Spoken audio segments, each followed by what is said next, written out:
Pratikno telah menjadi satpam kampus selama bertahun-tahun, dan ada berbagai cerita yang dialaminya selama menjaga kampus. Dari cerita-cerita biasa sampai kisah-kisah horor yang membuat bulu kuduk berdiri. Salah satu kisah horor yang pernah dialami Pratikno adalah saat ia menjaga kampus di malam hari, dan mendapati seorang mahasiswa yang datang ke kampus pada tengah malam. Tapi yang menakutkan adalah peristiwa setelah kedatangan mahasiswa itu. Inilah kisahnya, dan selamat menyelami dunia misteri.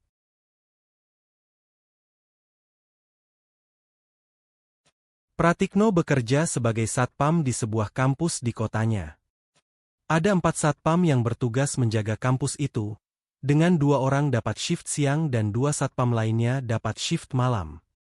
Selain Pratikno, 3 satpam lain yang berjaga di kampus itu bernama Rozak, Andra, dan Heri. Menurut Pratikno, pekerjaan sebagai satpam bisa dibilang gampang-gampang susah. Sekilas memang terlihat mudah, karena tinggal duduk-duduk di gardu jaga yang ada di dekat gerbang kampus. Namun juga kadang harus menghadapi masalah tertentu, semisal kendaraan mahasiswa yang hilang, sampai munculnya orang-orang yang menimbulkan gangguan atau keributan di kampus. Di waktu-waktu tertentu, aula kampus kadang digunakan untuk wisuda, dan ada banyak sekali orang yang datang. Bagi satpam kampus semacam Pratikno dan teman-temannya, itu beban kerja yang cukup berat. Karena mereka harus mengondisikan lingkungan kampus benar-benar aman dan nyaman, tanpa masalah dan tanpa gangguan. Prosesi wisuda di kampus adalah sesuatu yang sakral, dan dihadiri oleh para wali atau orang tua mahasiswa, dan para satpam harus memastikan acara itu benar-benar berjalan dengan baik. Jika ditanya lebih enak berjaga kampus saat siang atau malam, Pratikno dan kawan-kawannya mengatakan bahwa sebenarnya siang atau malam punya tantangan tersendiri. Saat berjaga di siang hari, mereka harus menghadapi kehidupan kampus yang sibuk, mahasiswa dan dosen yang berdatangan dengan aneka kendaraan, dan mereka harus menertibkan semua kendaraan itu dengan baik sekaligus aman, sampai para dosen dan mahasiswa itu selesai kuliah dan pulang. Selain itu, mereka juga harus siap menerima tamu yang datang sewaktu-waktu, dan memastikan kampus selalu dalam kondisi aman serta nyaman. Sementara tugas jaga malam mungkin terkesan lebih mudah, karena tidak ada aktivitas perkuliahan. Tidak ada dosen dan mahasiswa yang datang ke kampus untuk kuliah. Memang kadang-kadang ada dosen dan mahasiswa yang datang ke kampus malam hari, tapi biasanya karena ada kepentingan tertentu, di luar urusan kuliah. Selain itu, tugas jaga di malam hari memiliki tantangan internal, yaitu kantuk. Duduk berjam-jam di gardu satpam bisa membuat siapapun terserang kantuk, dan kadang tertidur tanpa sadar. Itu tantangan yang harus dihadapi. Karenanya, di setiap shift selalu ada 2 satpam. Agar jika yang satu tertidur, yang satunya lagi bisa membangunkan. Atau jika yang satu ada halangan, masih ada penggantinya. Selain menghadapi kantuk, satpam yang jaga malam juga harus memastikan kampus selalu dalam kondisi aman. Kadang-kadang ada beberapa pemabuk mendatangi kampus dan memaksa masuk, dan satpam yang berjaga harus menghalau serta mengusir mereka. Bagi satpam seperti Pratikno, itu tidak terlalu sulit. Yang menurutnya sulit sekaligus menakutkan adalah ketika harus menghadapi hal-hal mistis. Pratikno menceritakan, ada satu peristiwa mistis yang sampai sekarang masih membuatnya merinding, yaitu kedatangan mahasiswa aneh yang menyatakan akan mengikuti kuliah, padahal waktu itu tengah malam.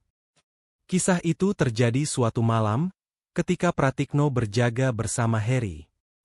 Mereka lagi duduk-duduk santai di gardu satpam yang ada di dekat gerbang kampus. Waktu itu sudah tengah malam, dan jalanan di depan kampus sudah sepi. Sementara gedung kampus hanya diterangi lampu-lampu yang ada di lapangan. Bisa dibilang suasana malam itu kondusif, seperti umumnya malam-malam lain. Jadi Pratikno dan Heri pun bisa duduk santai di gardu. Ketika mereka sedang menikmati suasana tenang malam itu, tiba-tiba muncul seseorang memasuki gerbang. Pintu gerbang kampus tidak dikunci, hanya ditutup rapat, sehingga siapapun bisa membukanya jika ada keperluan. Sosok yang datang sendirian di tengah malam itu membuka pintu gerbang dari luar, lalu melangkah masuk. Mendapati pintu gerbang terbuka dan seseorang memasuki area kampus, Pratikno segera keluar dari gardu satpam dan menghampiri sosok itu. Pratikno mendapati seorang pria yang masih muda, tampak seperti mahasiswa. Pria itu juga terlihat membawa sesuatu mirip buku di tangannya. Ketika Pratikno menyapa dan menanyakan pria itu mau kemana, dia mengatakan akan mengikuti kuliah. Pratikno kaget, dan menyatakan tidak ada kuliah di tengah malam. Tapi pria asing itu menatapnya, dan mengatakan ada kuliah yang harus diikutinya. Mereka sempat bersitegang, sampai kemudian Harry mendatangi mereka, untuk tahu apa yang terjadi. Di hadapan Harry, pria asing tadi kembali mengatakan bahwa ia akan mengikuti kuliah. Seperti Pratikno, Harry juga menjawab bahwa di kampus tidak ada kuliah di tengah malam. Tapi pria asing itu lalu menatap Harry, dan bersikeras bahwa dia harus mengikuti kuliah. Entah bagaimana, Harry maupun Pratikno waktu itu seperti merasa takut pada pria asing itu. Jadi, antara bingung campur takut dan penasaran, mereka akhirnya mengizinkan pria itu memasuki kampus. Pikir Harry dan Pratikno waktu itu, pria asing tersebut tampak waras, dalam arti tidak sedang mabuk, dan ia juga sendirian. Jadi bisa dibilang tidak terlalu berbahaya. Pria asing itu lalu melangkah meninggalkan Harry dan Pratikno. Sesaat kemudian, tanpa disadari pria asing tadi, Harry dan Pratikno mengikutinya dari belakang. Waktu itu suasana kampus tidak bisa dibilang gelap, tapi juga tidak bisa dibilang terang, karena hanya diterangi lampu-lampu yang ada di luar kelas, untuk menerangi lorong-lorong di depan kelas. Sementara semua ruang kelas yang ada di sana dalam suasana gelap tanpa lampu menyala. Pria asing itu melangkah dengan pasti, melewati lorong-lorong depan kelas yang remang-remang, dan di belakangnya ada Pratikno dan Harry yang terus mengikuti tanpa suara. Pria asing itu menuju ke deretan kelas yang ada di belakang perpustakaan, dan ia seperti telah biasa ke sana, sehingga langkahnya begitu pasti. Di belakang perpustakaan ada deretan kelas, dan ada lorong khusus menuju ke sana. Sekarang pria asing itu memasuki lorong tersebut. Harry dan Pratikno makin penasaran, dan mereka terus mengikuti pria asing itu ke lorong yang panjangnya sekitar 10 meter. Begitu keluar dari lorong tersebut, mereka sampai di deretan kelas yang ada di belakang perpustakaan. Tapi mereka tidak mendapati pria tadi. Pratikno dan Harry mengikuti pria tadi dalam jarak cukup jauh, dan sekarang mereka kehilangan jejak. Mereka tidak tahu kemana pria asing itu menghilang. Tetapi, yang membuat Harry dan Pratikno terkejut, mereka mendapati ada satu ruang kelas di deretan kelas di sana yang tampak cukup terang. Berbeda dengan semua ruang kelas lain yang waktu itu dalam kondisi gelap. Harry dan Pratikno pun melangkah mendekati ruang kelas yang cukup terang itu, mengira pria asing tadi masuk ke ruang kelas tersebut. Bisa jadi, waktu itu memang ada acara di sana. Ketika sampai di ruang kelas yang cukup terang itu, Harry dan Pratikno melihat ke dalam kelas lewat kaca jendela. Mereka memang dapat melihat isi kelas, tapi yang mereka saksikan waktu itu membuat mereka nyaris pingsan. Di dalam kelas itu tampak ada kegiatan perkuliahan, ada seseorang berdiri di depan kelas dan kursi-kursi di sana juga penuh terisi, seperti layaknya kegiatan kuliah biasa.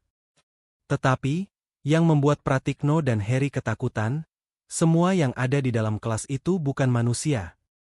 Harry dan Pratikno tidak pernah melupakan yang mereka saksikan waktu itu. Di dalam kelas, ada makhluk-makhluk menakutkan, duduk di kursi-kursi yang ada di kelas. Sementara di depan kelas juga ada sesosok makhluk aneh yang tampak sedang mengajar.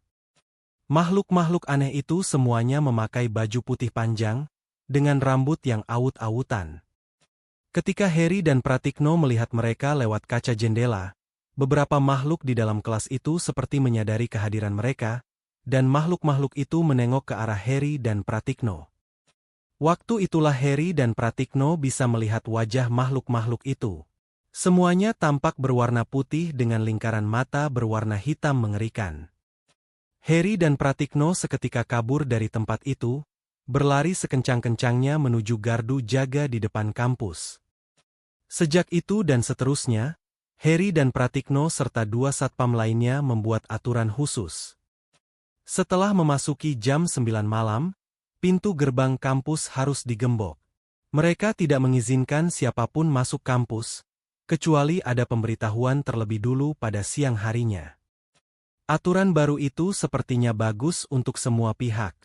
Para satpam bisa memastikan kampus dalam kondisi aman, dan para mahasiswa atau siapapun tidak bisa keluar masuk seenaknya di luar jam perkuliahan. Sejak itu pula, semua satpam di kampus lebih suka duduk-duduk di gardu jaga daripada keluyuran di dalam kampus malam-malam. Karena ternyata di sana ada kelas khusus yang dipakai makhluk-makhluk mengerikan di tengah malam. Jangan lupa like, komen, share dan subscribe, agar tidak ketinggalan kisah-kisah misteri lain di channel ini. Sampai jumpa di kisah berikutnya.